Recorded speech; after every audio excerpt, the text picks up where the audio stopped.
Et voilà la partie endommagée. Donc, si vous avez un problème, que vous retrouvez votre sonde de température cassée en la démontant, eh bien démontez votre FAP pour vérifier que la partie catalyseur n'est pas désolidarisée. C'est cela qui a cassé la sonde. J'ai voulu mettre une note, elle rentrait pas dedans. En fait parce que le cata avait descendu. Donc je me suis dit je vais quand même démonter pour vérifier. Et surprise. Donc voilà. On va virer cette partie là. Après il nous restera toujours le FAP. Hein. Donc on verra bien si ça passe à la pollution, il n'y a pas de raison.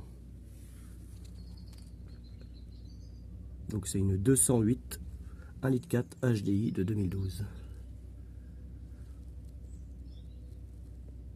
On va en profiter pour nettoyer le FAP. Donc ça se nettoie très bien en Karcher. Vous mettez la dose de produit nettoyé en voiture dessus et puis ensuite on n'a plus qu'à remettre le FAP en place une fois qu'il est nettoyé. Vous avez jusqu'à l'emmancher dedans en fait. Ça se met assez facilement. Bien mettre le collier droit.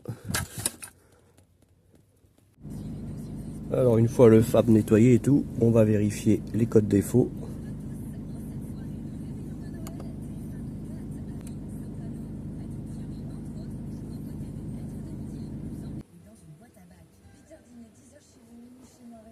Ok, pas de code défaut. On démarre.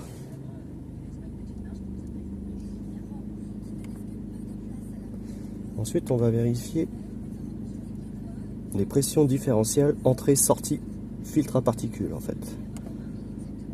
Donc sur celle-ci, c'est la page 27. Donc ici, on a toutes les infos. Donc en bas, l'avant-dernière, c'est la pression en millibars. Donc là, au ralenti, on est entre 3 et 4, c'est très bien.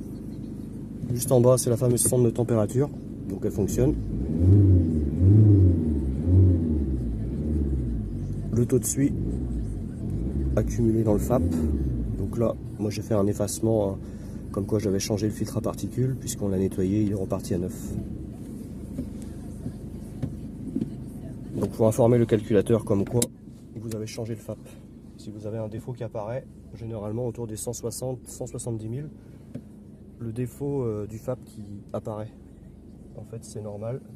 C'est un compte à rebours en gros dans le calculateur. Que votre FAP soit bon ou non, ça vous met un message d'erreur anti-pollution. Comme quoi il faut changer le FAP. C'est pas forcément le cas. Il faut vérifier les pressions si elles sont bonnes ou non. Et sinon le démonter, le nettoyer. Généralement ils sont récupérables. Et ça repart pour un tour.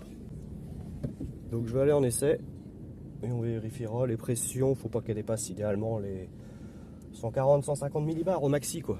Si vous atteignez les 200-250, c'est pas bon.